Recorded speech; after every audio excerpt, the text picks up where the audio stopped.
So, I went out shopping the other day, and I happened to find the new Hero Factory wave. Breakout? No.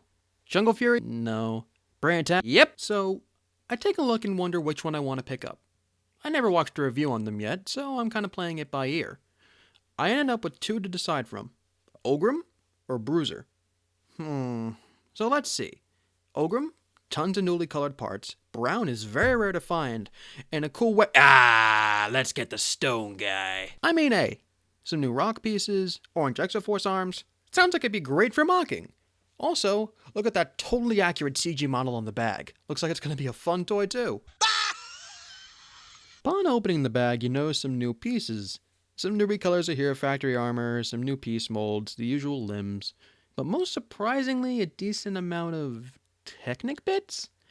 I mean, it's nothing out of the usual. Some bush pieces, some pins, ball joints, and a J lift arm? Where does this go? Whatevs. Let's whip out these instructions and build us some figure. By the way, I love how Lego suggests how to build a 60+ piece action figure. Remember, separate to concentrate, especially if you're over those 14 years of age. Now you're just being a rebel. I start the body and I realize the instructions want me to build this Technic system on the back? What can this possibly be for? Ugh. So, a majority of the limbs are done and then I get this. This? It's an arm? Wait. Let's look at the cleverly accurate CG model. I'm sure it won't fail me now.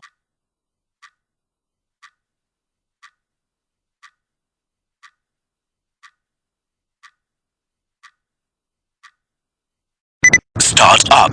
It is an arm! Woody was telling the truth! I mean, for a while, they've always just used Hero Factory limbs, but, maybe this is a sign of development. Wait! Why is it connected by a single axle connection? Why am I dumping armor all around the connection? What is happening here?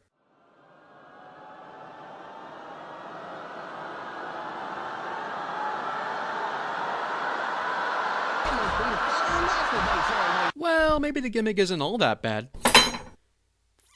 They designed a gimmick into a toy that barely works. Granted, the lever on the back gets the job done, but if done too carelessly, the arm will pop right out.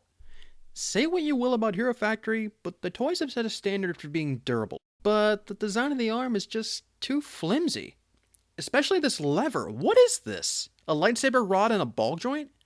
Why make this the handle instead of something more sturdy? Better yet, why put a cheap arm thrust gimmick into a figure when Hero Factory... I know. The use of these limbs have made Marcus very lazy and limits structural creativity. But for the Rockbiter over here, I think he would have benefited a lot better from it. The CG model shows him being a lot more agile and bulky, when he really isn't. I guess the CGI model isn't that accurate after all. No shit. As for the articulation, it's the standard the toy line is set. Ankles, knees, hips, one shoulder, one elbow, one wrist, and oh yeah, this thing. As for the head, and by the way, real talk, look at this doofy ass head. What do you have to grimace about, sir? It has two ball joints in the neck, which is fine, but the problem is the brain piece. It's a cool piece and all, but the instructions want you to attach the tail onto the back, which doesn't stay if you move the head, so I just leave it unplugged. Speaking of the head, I'm baffled as to why LEGO would give you a translucent green head only to be covered by an opaque red plastic of the brain. There is zero light piping in this.